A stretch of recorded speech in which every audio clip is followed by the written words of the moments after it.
ओम ओम नमो भगवते वासुदेवाय। ओम नमो भगवते वासुदेवाय। ओम नमो भगवते वासुदेवाय। नारायणं नमस्कृत्य नरं चैव नरोत्तमं देवीं सरस्वतीं व्यासं ततो जयम् उदीरयेत्।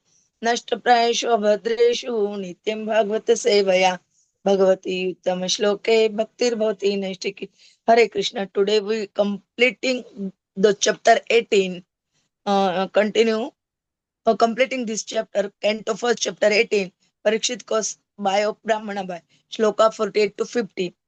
Tiras Tirah Kruta Vipralabdha तीरः कृताः विप्रलब्धाः Shapta Kshipta Hata Api शप्तः क्षिप्ताः हता अपि Na Asya Tat Pratikurvanti न अस्य तत्प्रतिकुर्वन्ति Tad Bhakta Prabhava Api तद्भक्ताः प्रभवः अपि Iti Putra Kruta Agena इति पुत्रकृत अघेन Saha Anutapta Mahamunihi सः अनुतप्तः महामुनिः स्वयं विप्रकृतो राज्ञा स्वयं प्रकृतः राज्ञा न एव अगम तत् अचिन्तयत्। न एव अघं तद् अचिन्तयत् प्रायशः साधव लोके प्रायशः साधव लोके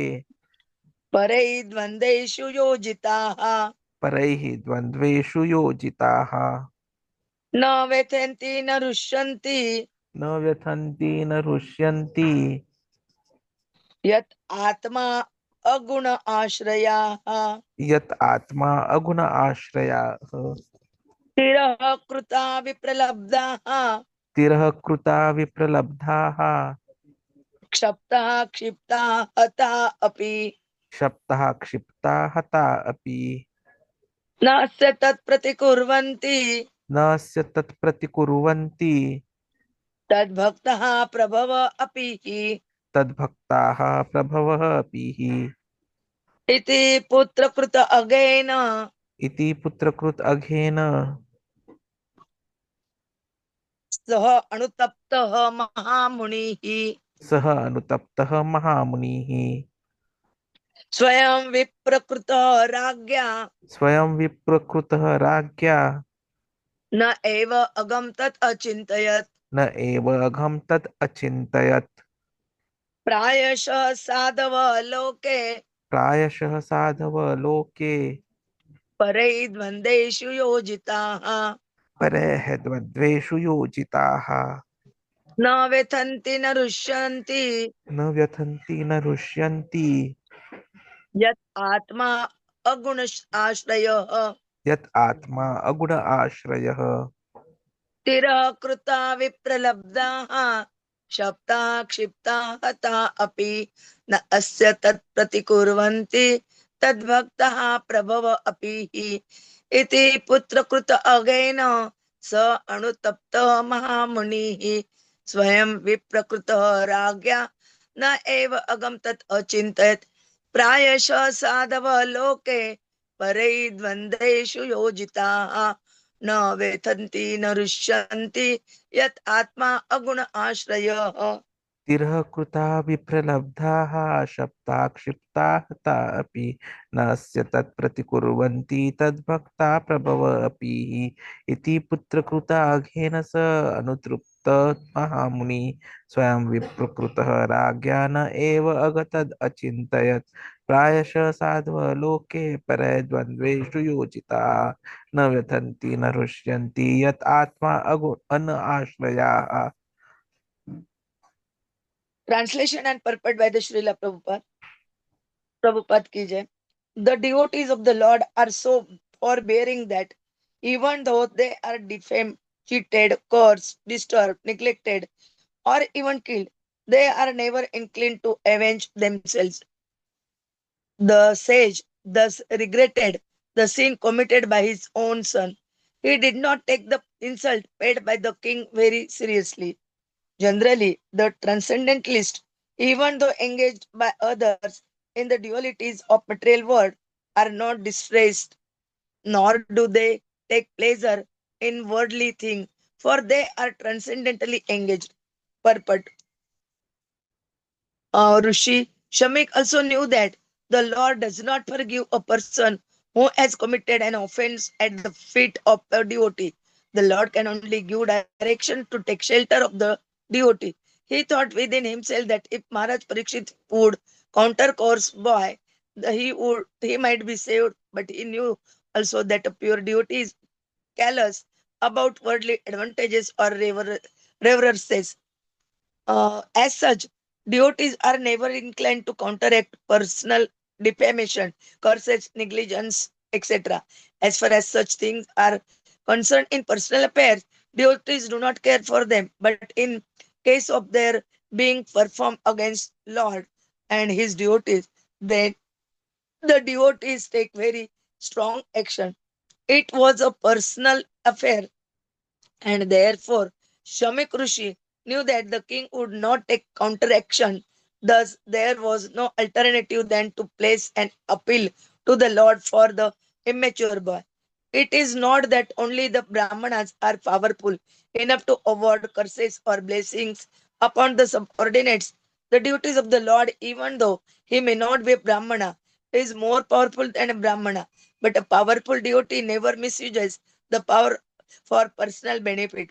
Whatever power the devotee may have is always utilized in service toward the Lord and his devotees only. The whole incident is now cleared up. Maharaj Parikshit's garlanding the sage with a dead snake was not at all a very serious offense, but Shrungi cursing king was a serious offense. The serious offense was committed by a foolish and child only. Therefore, he deserved to be pardoned by the Supreme Lord, although it was not possible to get free from the sinful reaction. Maharaj Parikshit also did not mind the curse offered to him by a foolish Brahmana. On the contrary, he took full advantage of awkward situation, and by the great will of the Lord, Maharaj Parikshit achieved highest perfection of life through grace of Srila Shukdev Goswami. Actually, it was the desire of Lord, and Maharaj Parikshit, Ṛṣi Śamīka and his son Shrungi were all instrument in fulfilling desire of the Lord. None of them were put into difficulty because everyone was done in relation with the Supreme Person. The transcendentalists are the empiric philosophers, the mystics and devotees of the Lord. Empiric philosophers aim at the perfection of merging into the being of the absolute. Mystics and aim at perceiving all pervading super soul. The devotees of the Lord are engaged in transcendental loving service of personality of Godhead. Since Brahman, Paramatma, and Bhagwan are different pages of the same transcendence, all these transcendentalists are beyond the three modes of material nature. Material distresses and happiness are products of the three modes, and therefore the cause of such material distress and happiness have nothing to do with the transcendentalist. The king was a devotee and the rishi was a mystic. Therefore, both of them were unattached to the incident created by the supreme will. The playful child was an instrument in fulfilling the Lord's will. Thus, end the Bhaktivedanta purports of the first canto, 18th chapter of the Srimad Bhagavatam, entitled Maharaj Parikshit Course by Brahmana Boy. ॐ अज्ञानतिमिरन्धस्य ज्ञानाञ्जनशलाकया चक्षुरुन्मीलितं येन तस्मै श्रीगुरवे नमः। श्रीचैतन्यमनोभीष्टं स्थापितं येन भूतले स्वयं रूपः कदा मह्यं ददाति स्वपदान्तिकं। वन्देऽहं श्रीगुरोः श्रीयुतपदकमलं श्रीगुरून् वैष्णवान् च श्रीरूपं साग्रजातं सगणरघुनाथान्वितं तं सजीवं साद्वैतं सावधूतं परिजनसहितं कृष्ण चैतन्य देवं श्री राधा कृष्ण पादान् सगण ललिता श्री विशाखान्वितांच नमो ओम विष्णु पादाय कृष्ण प्रेष्ठाय भूतले श्रीमते भक्ति वेदांत स्वामिनेति नामिने नमस्ते सरस्वते देवे गौरवाणी प्रचारिणे निर्विशेष शून्यवादी देशतारिणे वाञ्छा कल्पतरुभे च कृपा सिन्धुभे एव च पतितानां पावनेभ्यो वैष्णवेभ्यो नमो नमः। जय श्री कृष्ण चैतन्य प्रभु Nityanand Sri Advaita Gadadhar Srivasadi Gaur Bhaktavrinda.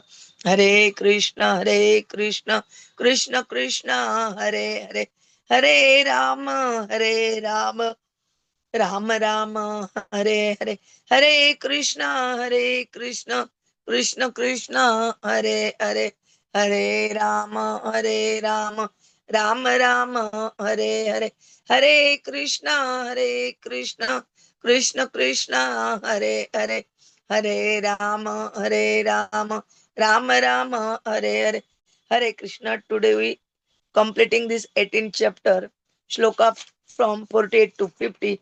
Here they're describing about the duty of the Lord who neglected or even killed who is the devotee.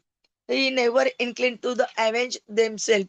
And here Shamik Ṛṣi, how they treat and uh, uh, and they regretted about cursing his son. And here again they describe about the material distresses and happiness are the product of the material nature, uh, product of the three modes, and therefore the curses of such material distresses and happiness have nothing to do with the transcendentalist. And only this is the playful child was instrument in the fulfilling of the Lord's will. This is Lord's will. So this action or this curse will be would be given by uh, Shrungi. Hare Krishna. Prabhuji will tell us nicely in detail. Hare Krishna. Vancha kalpatarubhecha kripa sindhubheva patitanam pavanebhyo Vaishnavebhyo namo namaha. Hare Krishna. Thank you very much, Mataji. So basically what these three shlokas are doing is they're highlighting the noble qualities of a sadhu, that is a saintly person, especially emphasizing on forgiveness, tolerance, and spiritual equanimity. So here it is mentioned that the devotees of the Lord, they are very forbearing. So even if someone is trying to defame, cheat, curse, disturb, neglect, or even kill, they are never inclined to avenge. And that is why the sage was regretting the sin committed by Shringi. He did not take the insult paid by the king very seriously. Now, that is where the qualities of the transcendentalist comes into picture. That though they are involved into the dvaita of the material world, they are not distressed. They know that the material aspects are temporary. So they do not take pleasure in any form. And they're always concentrating only on the transcendental objective of the life and transcendently engaging themselves. Now, Shamik Rishi was knowing that Lord Krishna will never forgive a person who has committed an offense at the feet of a devotee. As we saw yesterday, that while we are doing service, maybe a Vigraha Aparad can be forgiven. A Nam Aparad can also be forgiven. But when it comes to Vaishnava Aparad, it is very, very serious. The Lord never forgives it. In fact, He gives direction to the person to take shelter of the devotee. You all know the story of the sage who wanted to understand, who once, I forgot the name of the king, he he was offensive to the king, and then Krishna got very angry,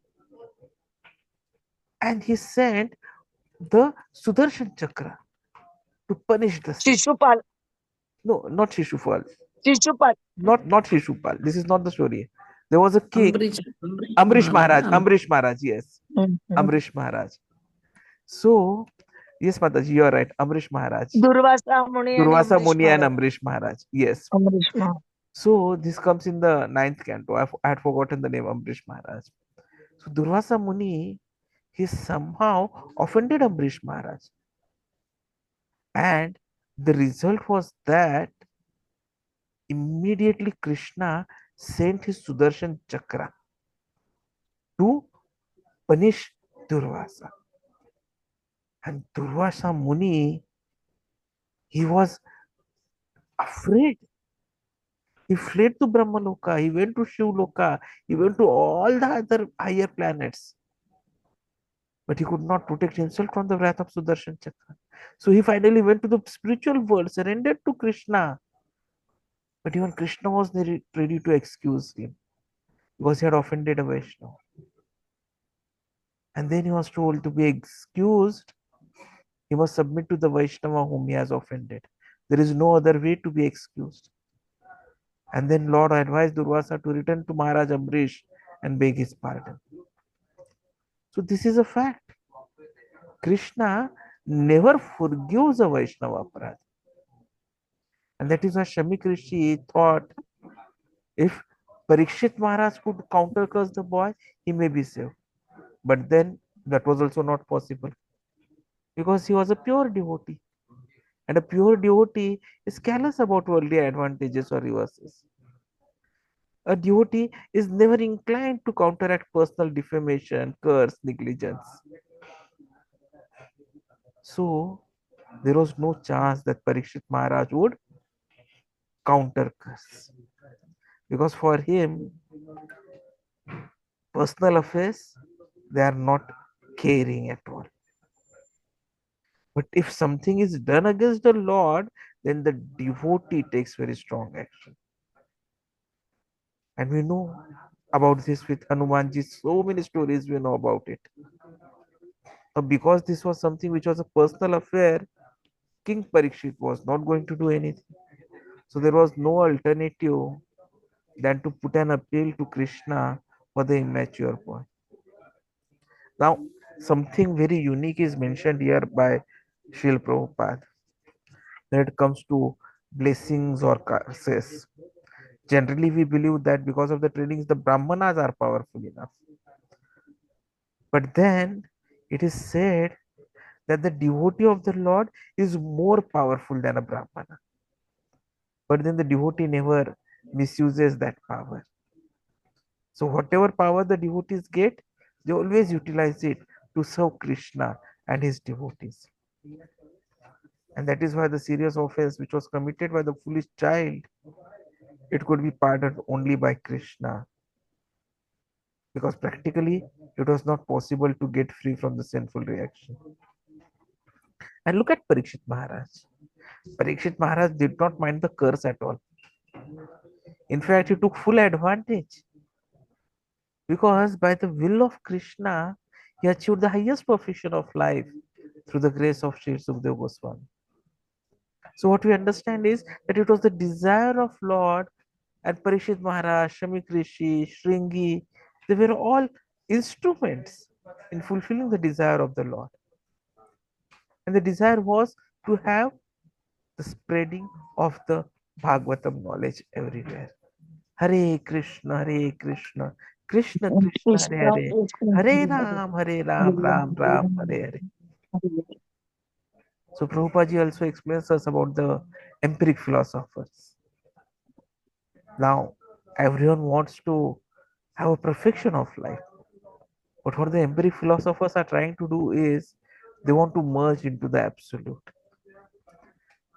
And mistakes, they want to pursue the super soul.